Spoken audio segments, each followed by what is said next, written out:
How's it going, everybody? And welcome to another episode of the Barely There podcast. We are a little bit late in the week, but of course, with the longer kind of narrowness of the games between each other, obviously, we just played on Thursday Night Football. We're going to be playing on Monday Night Football next week. We're here. We're here on a Tuesday. But anyway, be sure to follow the pod at Barely There Pod. Be sure to subscribe to us on YouTube. Join the chat over there. Subscribe, like the video if you like what you hear. Be sure to subscribe and rate us on Apple, Spotify, whatever podcast you listen to. But now I got that all out of the way. I'm Duke Coughlin. You can follow me at that pod guy Duke on Twitter. As always, I'm joined by Lucas Perfetti at Lucas Perfetti 46. Lucas, we were at this game. It was a tough watch. Overall, it was a pretty fun day because we made it fun. Obviously, out in the tailgate lots, met a couple Washington Commander fans, couple of diehards, couple of Raider fans wearing Washington jerseys. That shit was a little bit wild too. But overall, it's a pretty good time. Had some shots, had a pretty good buzz heading into the game. Honestly, the entire atmosphere around this game felt really good. Like it felt like walking in Soldier Field, like everybody was hyped. There was sort of a buzz in the stadium. Like, you know, if you've ever been to a prime time game at Soldier Field, you know exactly what we're talking about. It was definitely a crowd that was ready to go. It was a crowd that was on their feet the entire game. But unfortunately, Washington ends up getting the win over the Chicago Bears, 12-7. And it was just a game where we all just kind of walked out of the stadium disappointed. I actually darted out of the stadium. I know. Yeah, Lucas you went full fucking Hunchback of Notre Dame and just ran away. I was so mad. Like I knew once I got out of there, I needed to take like a lap around Soldier Field just to cool the fuck down because I was very, very mad about how everything played out in the game. I know I brought up to Lucas plenty of times, like we should have been up 14-3 at halftime. I probably complained about every penalty that was called on us. But anyway, I've talked a little bit long. Lucas, how are we feeling about it? What are your initial reactions about this game? Obviously, I heard a lot of them, but share with the folks at home who were not lucky enough to listen to our Jag Offery after the game. So I think we learned a few things. One, I'll speak of it from like a gambling perspective. The second that Wentz came in the game or was listed as active or that he was going to play, the line shifted a point, and then the Bears were like plus money. There was plus 1.5 at home. Which at that point I'm like, dude, that's all public money coming in. Like the Bears are going to win by 1,000. And that's kind of how it looked offensively for them everywhere except for the fucking red zone. I mean, Carson Wentz gave them a point and the guy threw for 99 fucking yards. Like, talk about just an awful performance from Carson Wentz. And to be honest, like, I think what we learned the most is that Ron Rivera came in and showed Matt Eberflus how to win an ugly Bears football game, because for how many play, I think it's like 69 to 52 plays that were ran for the Bears. The time of possession was only like 5 minutes difference. Turnovers were really the difference in the game. Few turnovers on downs. Ugly, keep it close. We'll kick a couple field goals. And that's kind of how it fucking went down, which was disgusting because, like you said, we should have been up a minimum 3 points at half if the Bears just took the points that were on the board. And I think we kind of learned this Bears offense is not good enough to go for it on 4th and 1 in the red zone. It's not worth it. Just take the fucking points because, you know, even everyone in the stadium was screaming, go for it on that 4th and 1 where they were at the goal line and they gave it to Herbert and got stuffed. Like, it was the difference in the game. You take a field goal there. Justin Fields has his run at the end of the game. You could waste the clock, kick a field goal to win by 1. So, I don't know, man. It's just frustrating. This is one of those games where, like, the Bears outplayed the Commanders in really every single way, and then there was a couple bullshit fucking, you know, turnovers and penalties that changed the game because the Bears didn't do enough on offense, really. Yeah, I mean, and honestly, to that point, Lucas, like you're right. The Bears didn't do enough on offense because at the end of the day, it's a point scoring game. Like there's no other way around that. You know, I feel like people get really behind the idea of wanting like this, like just absolutely fantasy team type offense where we just put up all these yards and it doesn't matter how many points we score. But like we honestly, offensively, if you look at the box score and you don't even look at the scoreboard, you're like, okay, this is a team that probably put up like 21, 24. Minimum. You know? They were effective on offense, except for on 3rd down. Yeah, and I mean, even on third down, 5 for 13, like we've seen way worse on third down, especially like in the Matt Nagy era. Like we've seen worse than that. 5 and 13 is not insurmountable. That means there's a couple drives you can get together because all it takes really, and Washington proved it, all it takes is getting like one or two good drives together and methodically moving down that field and just finding a way to score points to end it.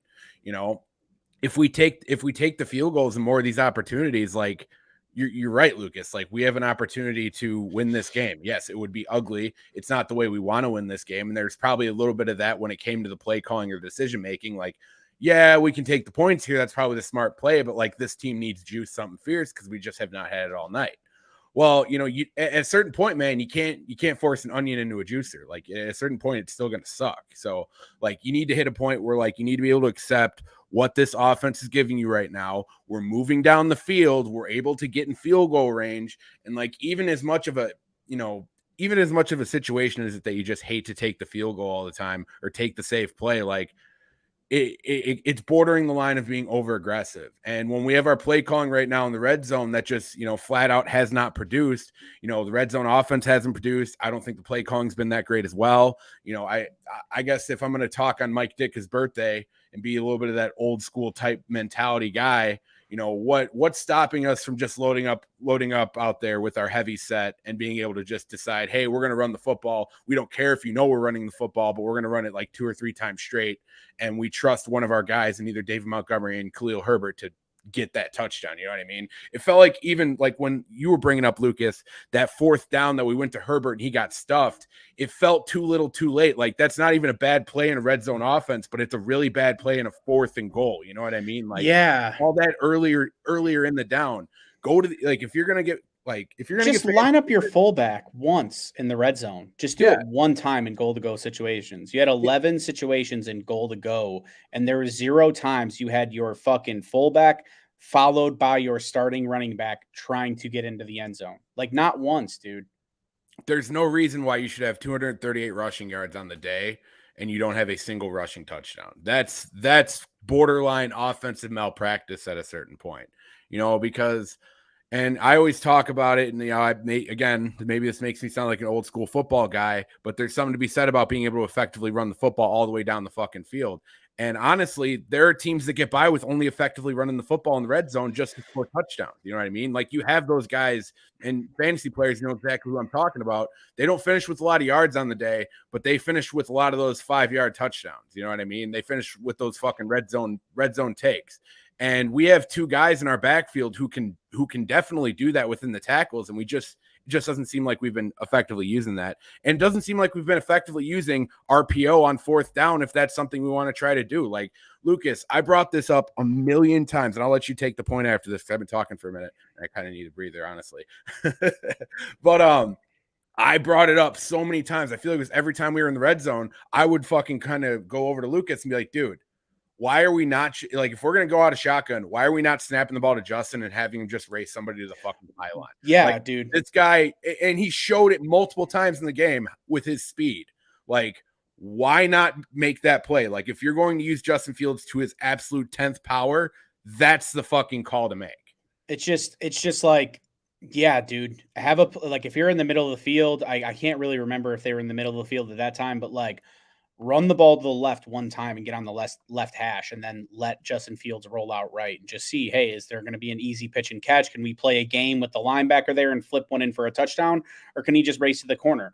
Like, it's baffling to me that we're seeing shit like that done with Daniel Jones, and Justin Fields is so much more of a superior athlete and runner that we're not utilizing him in the RPO game. Why aren't we seeing some form of they did a really good breakdown on the Monday night. What was it last night? Was it Monday night with the Eagles game, or was that Sunday night? Talking about Sunday, the Eagles and Cowboys would have been Sunday night. Yeah, Sunday night. Like they were talking about the reinvented triple option that they're running with Jalen Hurts and how much stress that puts on a defense. Like having 3 different options all running the ball. Like we're not doing anything like that. And if you really think about the Bears red zone, how many schemed up plays have they had that's just like a gimme walk-in touchdown? Just the Velus Jones one. And it wasn't even a walk-in. He had to work to get there. So red zone play calling's got to get better. Obviously, there was a ton of debate about the Ryan Jensen play because, let's be honest, Fields floated the ball. he said it in his post Ryan game. Griffin. Griffin. I'm sorry, Jensen. I get him mixed up with the lineman, but Ryan fucking Griffin, like, I get it. Maybe it looked like he wasn't running the hardest, but he was on a block and release, and he's wide open in the end zone. Justin Fields said it in the post game. I have to hit that. I'm an NFL quarterback. Like, Kurt Warner came and validated that again. And everyone's trying to find like this weird, like, I get it, dude, because I would do it with Mitch a little bit. I'll admit it. Like, there were some plays that I would be unwilling to see Mitch's faults. And like, I guess I'm a little bit more critical of Fields. But at the end of the day, like, I like him. I like him a lot, Justin Fields. Like, I like what he can do.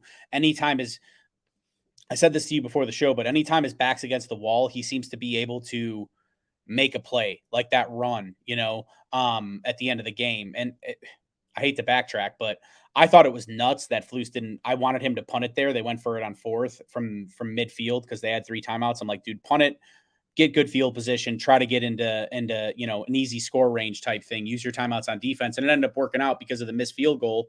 It still would only been 1 score, but with the way the offense is performing, you're not going to get 2 yards on a 2-point conversion. So, sorry to go, off track there, but realistically, it just feels like when Justin Fields back against the wall, he's able to make plays and big plays and exciting plays and plays that make a big fucking difference. But at the same time, like, is our back against the wall because of some of the things that Justin Fields is missing as well? Like, should our back even be against the wall in that position? I don't know. The batted ball you can excuse, but like at the same time, there was a pick route with Equinemius St. Brown. I don't understand how. Like, I think that's a problem with the offense, or maybe Justin Fields not executing right, because it's like, you have a pick design. Why wouldn't the first read be there? But it looked like he liked the matchup with Kmet and went after Kmet. So I don't know where his first read is supposed to be, but it's like you do. That is one of those walk-in touchdowns with, Kmet. And there was a couple there in the red zone where like one was going to be impossible for him to get back to Monty, but he had a check down to Monty on 1 3rd down that he could have definitely gotten to, I think. The other one was disputed, and he even said, Fields said Monty was my 5th read. I'll get to him 5% of the time. But the play before that, actually, Monty was there, there on a block and release. So I don't know, man. It's just bad, and it sucks because like we even talked about how we would see a lot of 1-score losses. Like, we're not going to see a lot of blowouts because that's the way I feel like this team is coached right now, and that's great for a foundational piece. But like, you just kind of look and see that division's wide open. It's not very good. The Falcons look like they're coming on a little bit, and they have half the Bears roster. It's like, it comes down to talent and shit like that. Like, did we really need to rip the whole thing down in order to compete next year and the year after? Like, could we have just done a slight retooling? And that's just one of those things, right? Yeah, and I mean, you touched on a lot of good things here, but honestly, just on that final point, that's definitely something I want to touch on, because I kind of feel like we should do like a year in review, like once the season's over, and kind of just do like a full like breakdown grade of how we feel about, say, Matt Eberflus and the coaching staff, and then we obviously have to do with Ryan Poles, and that's going to be a really important point because like.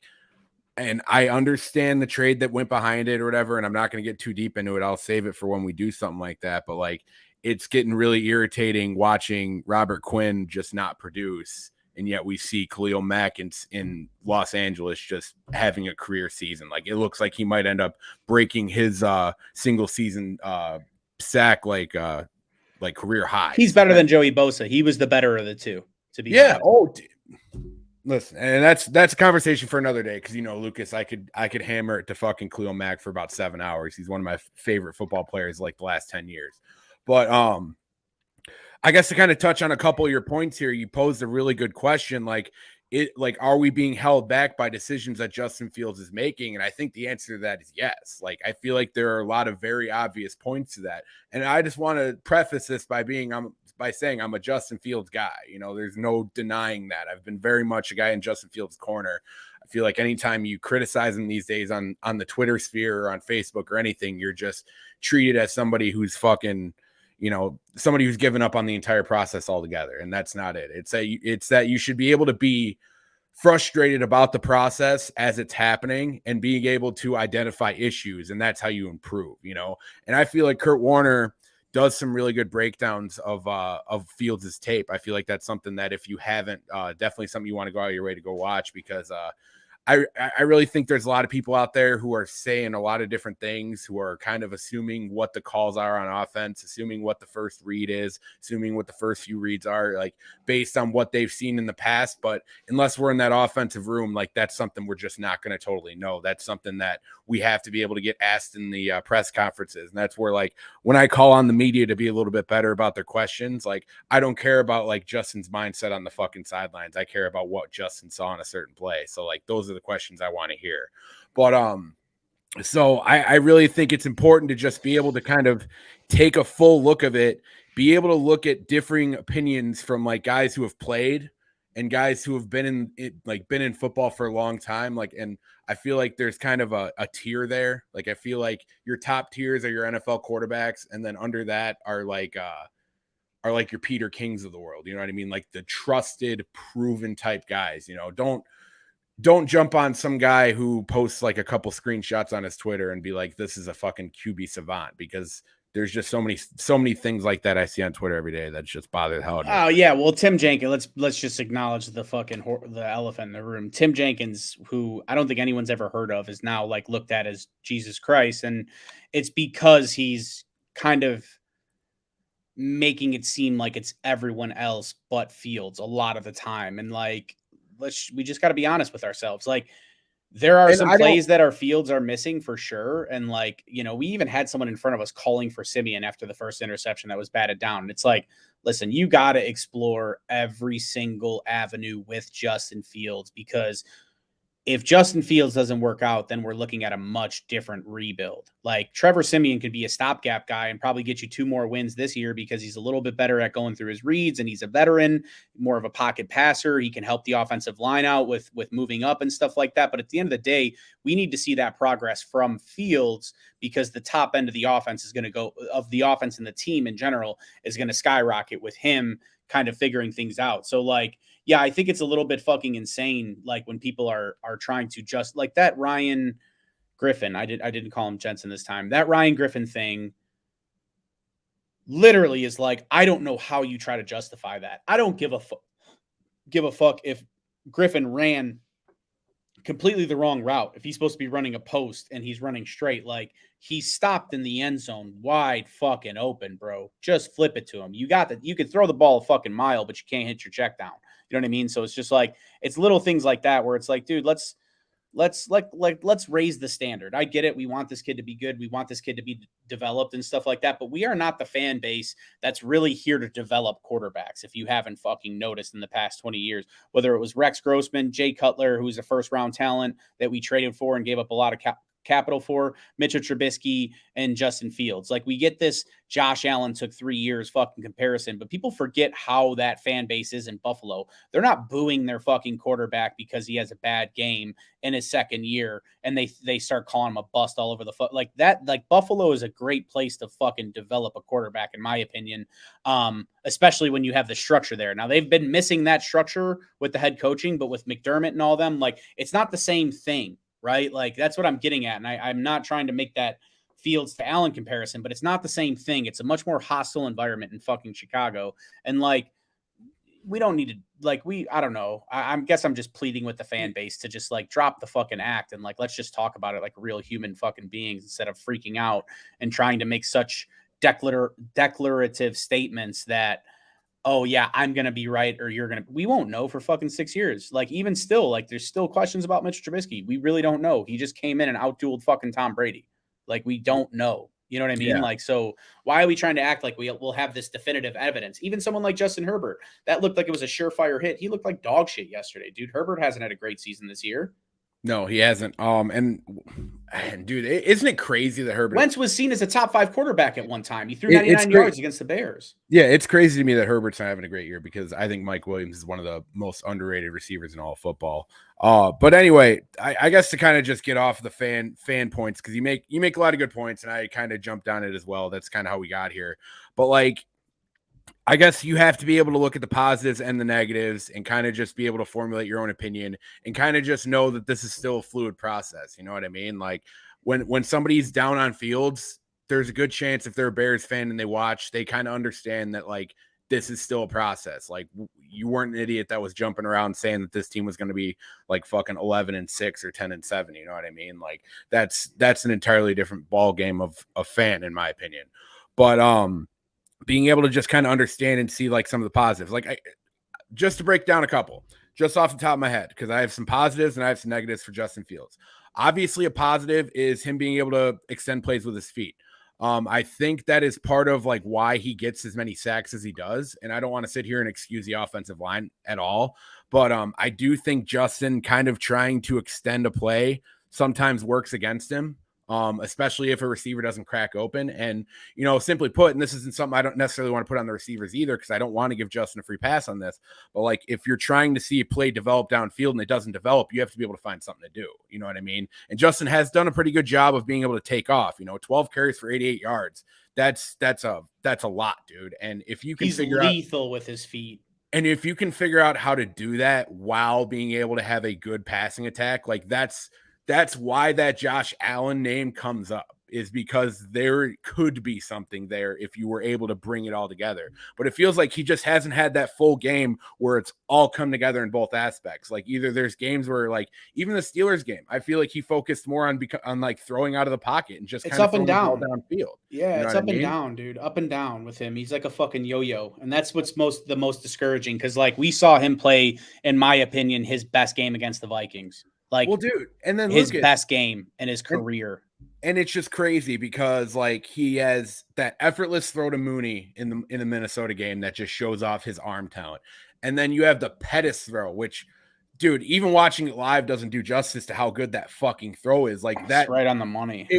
That could have went to no other person except for Dante Pettis. Like, if Pettis had dropped that, like, dude, they would have had to get him out of that fucking city and like with a full like armored wagon. Like, there's no way, man. That throw was beautiful, and he was getting Braxton Jones pushed into him as he made that throw. Like, when you see that amount of arm talent without having to like set your feet or be able to do that with like duress or like an understanding that somebody's coming to you like against that side, that's shit that fucking Aaron Rodgers does. Like, that's crazy. That's why we continue to mess with Justin Fields. That's why we continue to see so much positives in Justin Fields.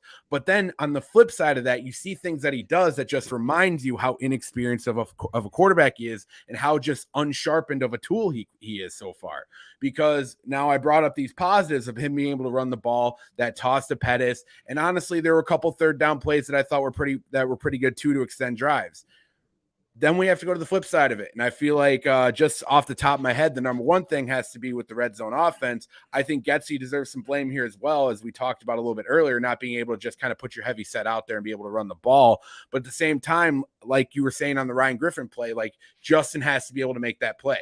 I do think the personnel in that should have been different. I do think Ryan Griffin should have been Cole Kmet, but again, that's apples and oranges. And that's something we'll never know. You know what I mean? But I still feel like, and even we were talking to our boy Schleg Daddy on Twitter about it. He agreed with me that like the personnel on that probably makes a difference. Like, yeah, it's not a good throw, but that's something you can try to cover up Justin Fields' like inefficiencies with. Well, I feel like as an offense, we've done a really bad job covering up anything that Justin hasn't done well. That's the big issue. Like, when Justin messes up, it's amplified because it doesn't seem like anybody else is really kind of trying to, is like, helping. Well, and that's the problem with everyone in Chicago. I mean, even look, some people were upset with.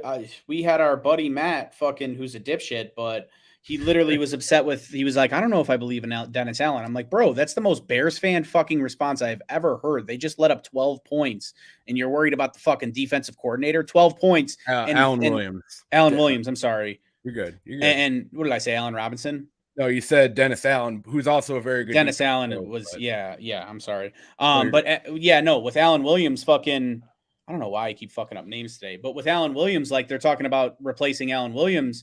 I'm just like, man, how, score 14 points and you don't have to worry about anything. And 7 of those points came off the fucking muff punt, which we haven't even covered that, but, man, it's just all fucking bad. It's like, for a team that makes this many mistakes, they shouldn't be in the game that much. And it's just kind of crazy how none of that clean football has transferred over into like the regular season. Like, we played a really clean football games in the preseason and it's gotten super sloppy. And I don't know if that's just the the talent disparity at this point now, right? Like, but fuck, dude. I mean, so I guess we can get over to the defense and special teams. Just to finish out my point about Justin Fields. The other play that other thing I want to see him, and this is the last thing I harp on with Justin, but it's something I've been talking about for a couple weeks here. And Lucas, sitting right next to me, I was calling it out when it was on the field, and it still is mind-boggling that Justin didn't go to it. Is Cole Kmet had the outside route. Yeah. Had the outside route, and he was wide open for a solid 3 seconds before, I believe it was number 94 or like 91. It was a 90 number. Regardless, it's a 90 number covering Cole Kmet. You know what I mean? You have to be able to look at that. I feel like even the most basic quarterback can be able to understand what that read looks like. We have Cole Kmet sitting out here wide open. Then you see a defensive lineman shift out finally all the way to the outside. This isn't in the slot or anything. Cole was all the way on the outside, slot out to the outside to cover Cole Kmet. Like, I'm screaming and pleading. Just toss it up to him. Justin Fields isn't going to hear me. But it's like, dude, that's the matchup. I don't give a flying fuck what the route is. Like, you kind of just glance over at Cole and be like, hey, I'm gonna give it to you here. Like, go make a fucking play, because it's like that's the matchup. And like I was saying before the show to Lucas, and this is an extreme example, but it's the guy who does it the absolute best in my opinion. Is like Tom Brady made an entire career of maybe having a little less talent and having more being able to read a defense and being able to read mismatches. Like, he is a guy who made wide receivers who weren't that athletic, who weren't that fast, who could really just only catch the ball. And you know exactly the guys I'm talking about when I say this. But Edelman and Amendola. Yeah, well, maybe a little bit of Wes Welker too, but yeah. But like, those are guys that, like, he made a career out of them because he could recognize a matchup, even if that guy's like not a fucking speed demon, or he's not like great on. You have a wide receiver against a linebacker. He should win every single time, just based on, exactly basic skill sets and speed and shit like that. And that's something I want to see Justin get to. I want him to be able to recognize situations like that. It's like, okay, so I know I have a first read. I know I probably have a design play that I want to run here, and I have a guy that I want to get to, but I have to be able to look at the matchups that kind of just go outside of that. Because I feel like that's one thing Brady does really well, is he runs outside of like the actual scheme of his offense, and he just understands what every guy is doing, and he recognizes the matchup, and that's what he does. Like, and that's where maybe Justin doesn't have that trust with Getsy yet. Maybe that's a trust thing that like he has to build. You know, maybe that's something that he has to prove that he can make those like reads and make those decisions before like Getsy's giving him the fucking green light on that. No, but he like, should be able to. That's something where it's like, I don't even care what the person in my headset's saying. I have to read that matchup. I have to make that throw, because Cole Kmet, say what you want about him, you give him a jump ball right there and ability to catch that ball, he's catching it. Yeah, no. Anytime you see a defensive lineman or someone in the 90s covering anyone in a pass play, like, you know, who's someone, Preston Smith, that I guess is decent as a linebacker that's in the 90s, if I'm not mistaken, like, even still, it's a mismatch.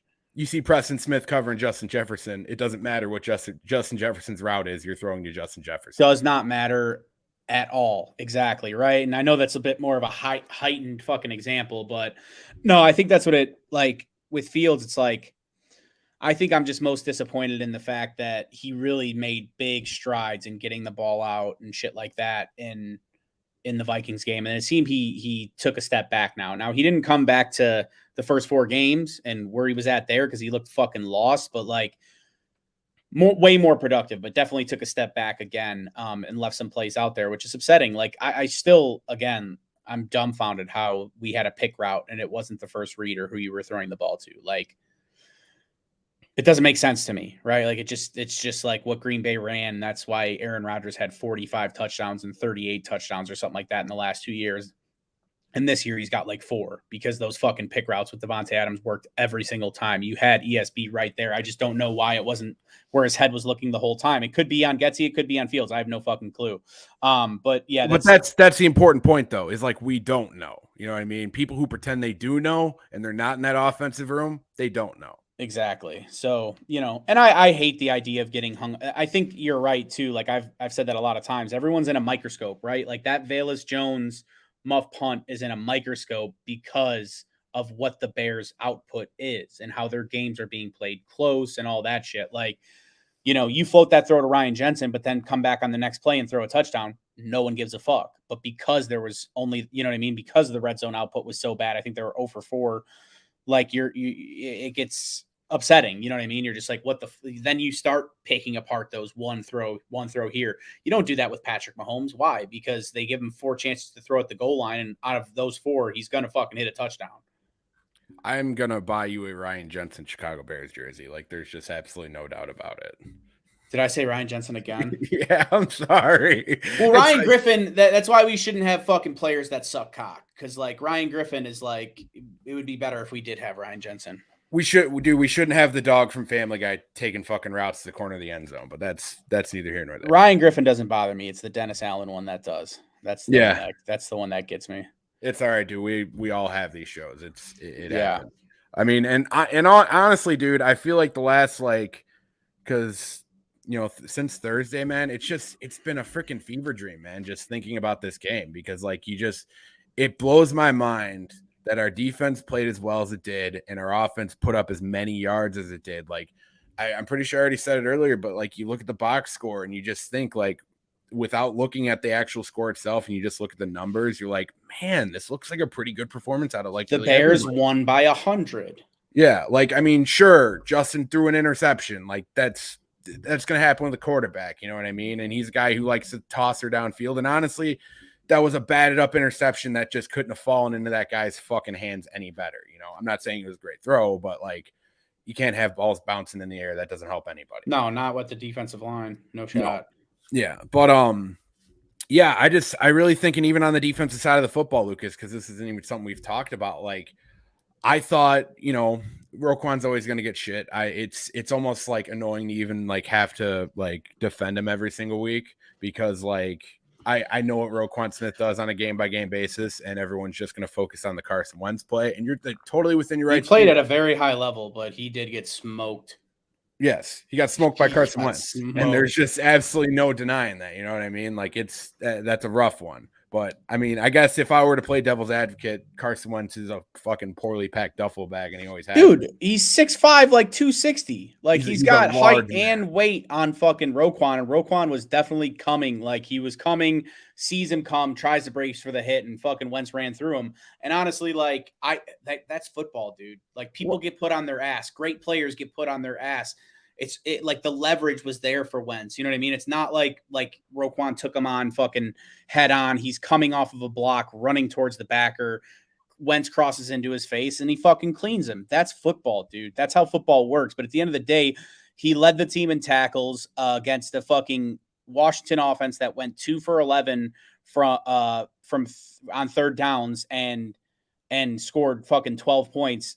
3 of them being on a manufactured drive at the end of the first half, which we haven't talked about. 2 bullshit-ass phantom pass interference calls on Jalen Johnson in a row that were just disgusting, that gave them those 3 points. And then the muff punt where they had the ball in their own 5.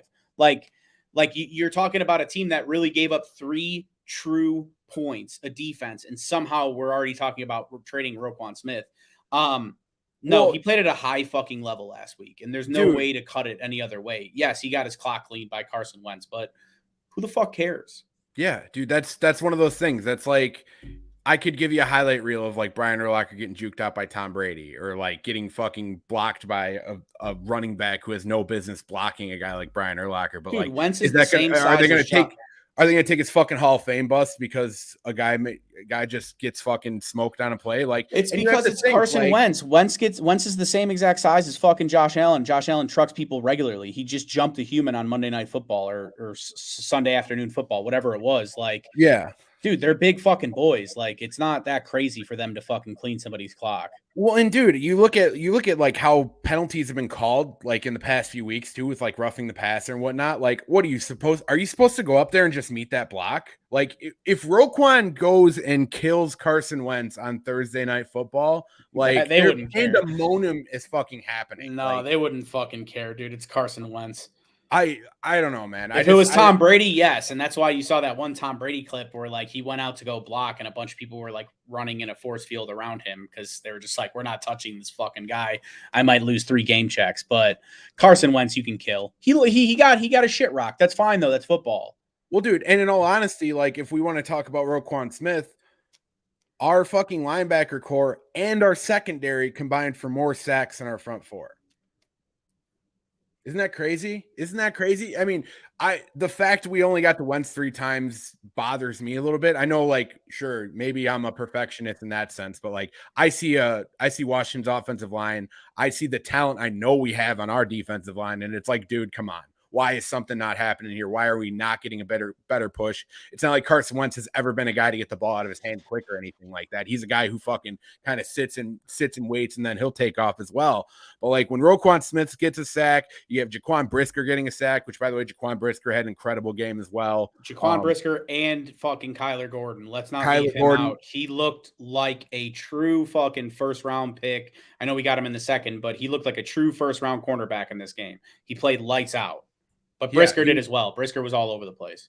Yes, and of course, our boy Eddie Jackson played incredibly well, in great game as well. Obviously, you're not going to see the interception on the board, but you didn't see him get beat fucking once. Like these are the types of things that you see on defense, and you're like, man, we got something here. Like, and they're not getting a lot of help from the rush. Usually, a lot of times the defensive backfield looks good. It's because the rush is getting there so quickly. It's not. That's not the case. And what makes it even fucking worse is like, you can go at a guy like Roquan Smith, or you can go at your linebackers, but like the interior defensive line is just not very fucking good. Like a guy like Armand Watts honestly played up to his fucking billing. Like 6 tackles, 2 solo. Like this was his best game for sure. I don't care where you get those as a defensive lineman. Chances are you're getting them within the first 3 yards, and I'll take that all fucking day. Like if you can eat up tackles like that as an interior defensive lineman, it means you're doing something right. It's not totally the same as like a safety getting 30 tackles, because that probably means you're not having a great day. But like that's a big plus. Outside of that, though, what are we doing on the interior, man? We have Mike Pennell again, just kind of taking snaps. Angelo Blackson, I don't know what his snap count is, but I feel like it's not even high enough because I don't recognize he this guy. He played pretty good in the first couple games, I feel like, and I haven't seen his name flash once in the last few. It just seems like he's kind of fallen out of favor for whatever reason. I don't know if he's not a practice guy, because that's something we've obviously heard about with like Tevin, but like, I mean, it could be that he's a holdover from the Pace era too, because obviously that kind of works against guys as well. But I mean, dude, you look at the defensive performance, you see the yards that they allowed, like if you take into context like that drive with those pass interferences, like, and with how much the secondary played different, just if we're gonna go full meatball eye test, just how much better the secondary looked with Jalen Johnson back was just it's night and day, dude. Like, he's so good. So that's why, like, to kind of just encapsulate this entire thing, that's why when Justin Fields and the offense can't get it going to score more than 7 points, and when a guy like Velus Jones just completely muffs a punt, that shit happened right in front of us too. That was right in our end zone. It broke my goddamn heart, dude. It was rough, man. Well, I mean, he's not even a punt returner. Like at that point, he's like, yes, catch the fucking ball. And literally a fucking lineman, a fat lineman knows you keep your feet on that 10-yard line. And if you have to fucking backpedal, you let that ball bounce. That's that simple, right? We saw him misjudging punts regularly. I think he only fielded 1 punt and they punted 6 times. So we saw him letting balls go that were bouncing at the 20 and they were rolling to the 5. We saw bad shit from him in coverage in general. And I mean, the Windy City is no easy place to return punts. It was windy there, 25-mile-per-hour winds. It's swirling like, and I'm not making excuses for Velus because he needs to catch that punt. But for someone who doesn't have a ton of experience catching punts, except for 1 year in his 12-year college career, who's having trouble that night in that spot where if he muffs it, you go down. Like, why is he the one fielding the punt? You know, get someone that's more experienced. That you brought in 12 fucking returners. Like, I get it. Like, he's the guy that you wanted to be the punt returner, but he's had 2 big muff punts in crucial spots. Like, he cannot continue to be trotted out there. Use him as a kick returner, and I like some of the stuff I've seen with him on offense. You know, he's only gotten 3 targets, but every one of them were productive. Every one of them reminded me of what he should be doing, catching a screen pass and going, getting a fucking, a pitch. What do you call that? A fucking jet sweep. Like that's all shit he should be doing. And it's like, I don't know, man. It's maybe you keep throwing him back out there to see how he responds, but like, I don't know. I think that ship has sailed. Like, he's not very good at fielding punts. Yeah, man. And that's something like where you just have to be able to kind of take that out of his hands. You know what I mean? Like, yeah, I understand bringing him back out after that Giants game. Like, you can't let him just end on that. But at a certain point, like if it keeps happening, you need to understand like this guy can be an integral part of our offense. Like if you would have told me before the season started that Dante Pettis would have a more exclusive spot in our offense than Velus Jones, I would actually laughed at you. And I'm not someone who really thought that Velus was going to get an insane fucking share this year.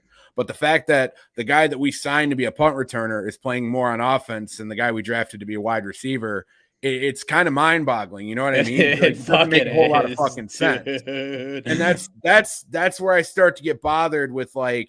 And I know it's not Getsy tossing Velus out there for punt returns, but it's a little annoying that we're not like using him more on offense. Like the whole ramp up period, like that you could have used as an excuse when in his first game that he started against the Giants. That's over. That ship sailed. Like he's ramped up. He's playing in NFL games now. Like you have to get him involved in the offense. And like who on offense right now in the receiving room outside of Mooney, and I guess I will give Pettis a little bit after this last game and that big throw from Fields.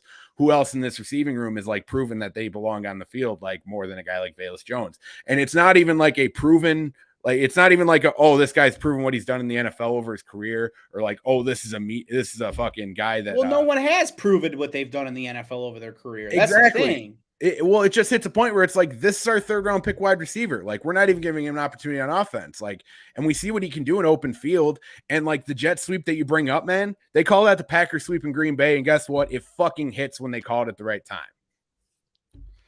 Yeah, we had one too where we did a jet sweep, which I guess I get it. You know, you don't want to make it predictable, but there was a jet sweep to Velus, and then ESB got it on the other side, like to counter it.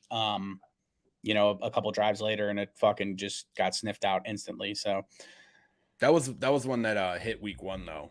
Yes. It did hit. I don't know if it was. I think it might have been against Houston. I don't think it's week 1. It's possible.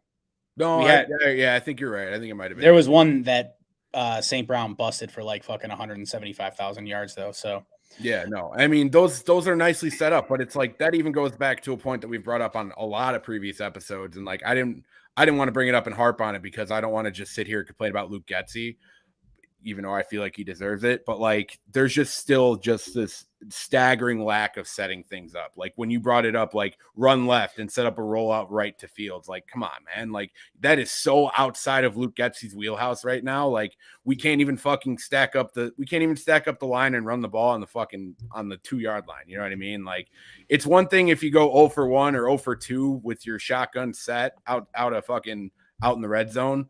But you go. I hate coming. You don't bring out the I formation once. That's disgusting, man. I hate coming on. I honestly hate the fact that we are coming into the red zone in shotgun regularly every time. We do not have the weapons to be doing that. The Chicago Bears do not have what it takes on the outside because Fields actually made a couple pretty good throws at the end of the game there.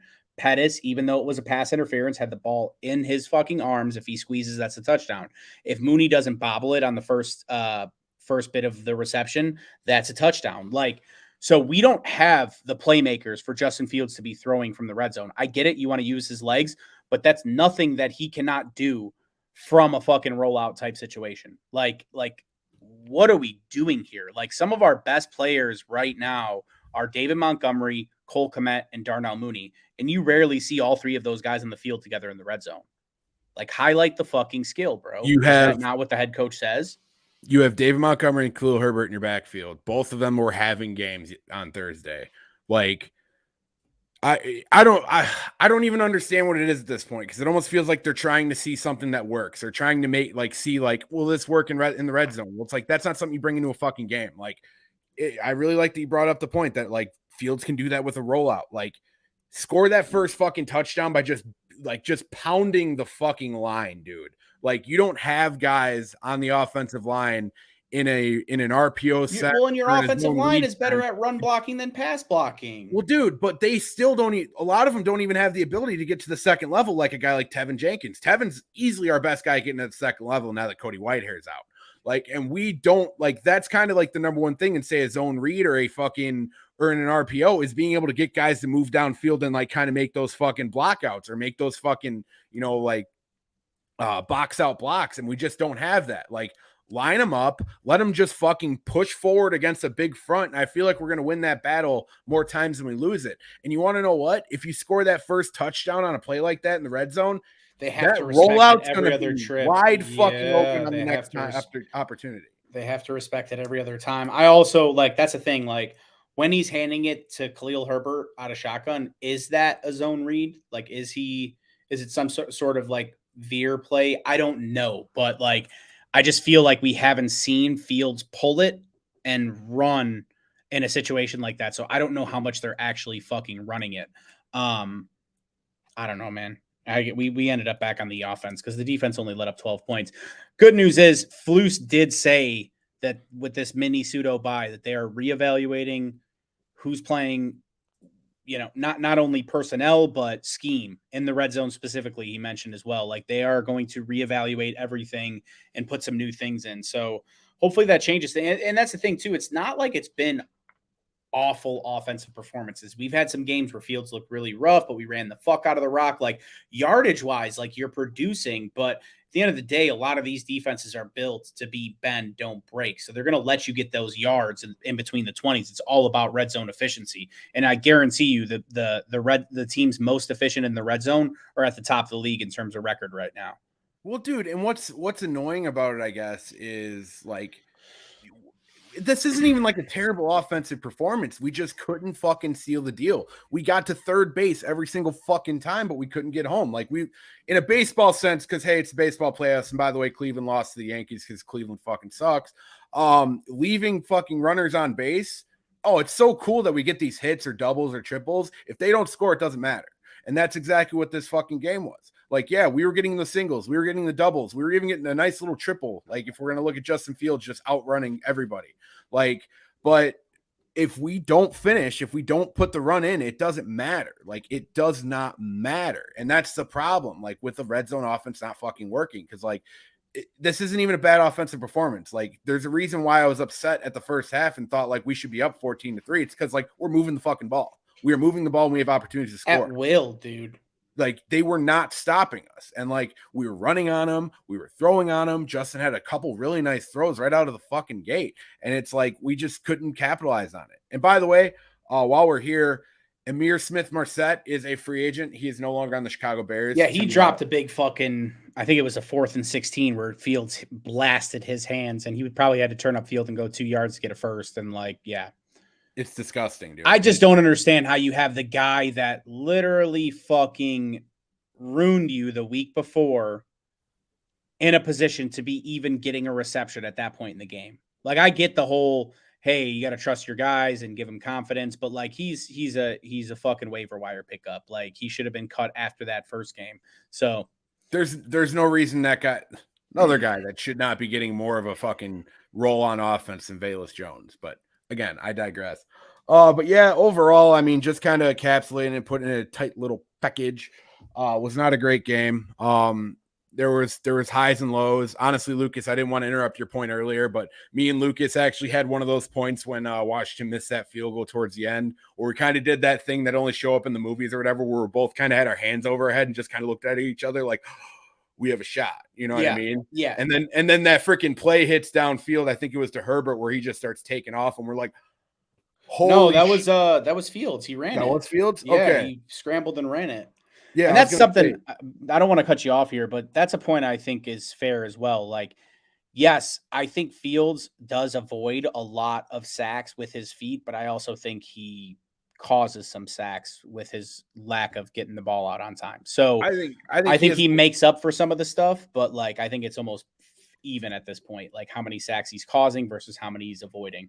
I think he has a little bit of the Ben Roethlisberger in him, like early on in his career, where I feel like I mean, if you know anything about how Ben used to play, I mean, compared to him being the poorly packed duffel bag that he was for like the last 5-6 years of his career, like he actually had a little bit of mobility to him and he would run himself into a lot of sacks. But even when doing that, even in a game where he'd get sacked 6 times, he would still have a pretty nice little chunky yardage and he knew when to always get a first down. And that's something Justin has gotten pretty good at. Like, I guess one of the criticisms that do annoy me about Justin are when people say like, oh, like it's 3rd and 6 and he has a guy 20 yards downfield. You know what I mean? And it's like, I get that. I understand, like, you want Justin to make that throw, and if it's that second down, I'm probably throwing shit against the wall because I'm upset about it. But if Justin's going and running for the first down and sliding and getting a new set of downs, I can live I'm with okay that. with that. I'm okay with that. Yeah. And I feel like that's one thing, like when you screenshot a play or like you don't give context to a video clip that you're putting on Twitter or Facebook, and you don't kind of give the down distance or what the score is at the time, you lose context to that a little bit. I mean, there's points to be made where he does that in situations where they don't need to be done that you can point out. But if you're showing me 3rd and 4 and he runs 6 yards for a first down, I don't really care what was happening downfield. That's just me. Go get the chains to move. Yeah, exactly. That covers everything, though. Yeah, no, for the most part. We'll be back. We are playing the New England Patriots on Monday Night Football. I'll talk to Lucas after the show. We'll figure out when we're going to go next. Probably Thursday or Friday, something like that. Don't want to churn too much into our weekends, obviously, but it's a little unprecedented of a time right now with it being the Thursday night game and now the Monday Night Football game. It's a nice little mini bye for Eberflus and company to kind of figure it out. As Lucas, as you alluded to, it seems like Eberflus is holding a lot of people accountable, especially on the offensive side of the football. It seems like the fire under Luke Getsy's ass is maybe getting a little bit warm, and we're going to be able to see how does Matt Eberflus early on in his coaching career handle a offensive coordinator that's not quite cutting the mustard. You know what I mean? Like, how does this start to happen? I don't think there's any situation where he ends up calling plays. I mean, if we did that, we might as well just call it. Yeah. I mean, Matt Patricia calls a strong offense, so we'll talk about that later in the week. But yeah, man, it's going to be interesting to kind of see play out. But anyway, that's been the Barely There podcast. As always, if you like what you're listening to, if you're on YouTube, be sure to shoot us that like button, shoot us a subscribe button. Always join the chat. If this is your first time watching one of our videos, like, we're pretty good about kind of bringing you into the chat or whatever. If you drop something in here, just give us something good. Don't give us some just dumb stuff. And honestly, we usually read the dumb stuff anyway, so it doesn't really matter. But don't come in here being like my hog is like 18 feet long. You know what I mean? Because we know that's not true. We're gonna laugh, and we're not gonna put you on the screen, but we might put you on blast. But yeah, YouTube. Also, if you listen to us on a podcast form, Spotify, Apple, be sure to rate us. Subscribe if you haven't already. I know a lot of my buddies, they'll click on my link whenever I share it. But if you haven't subscribed or anything like that, like, really, please do that. It helps us kind of move up the algorithm. It helps us kind of show up when somebody searches Bears podcast. It goes a long way. But yeah, I guess that's about all I have. I've been Duke Coughlin. That's been the Ayatollah of Capicola, Lucas Perfetti, and we've been Barely There. Bear down. Bear down.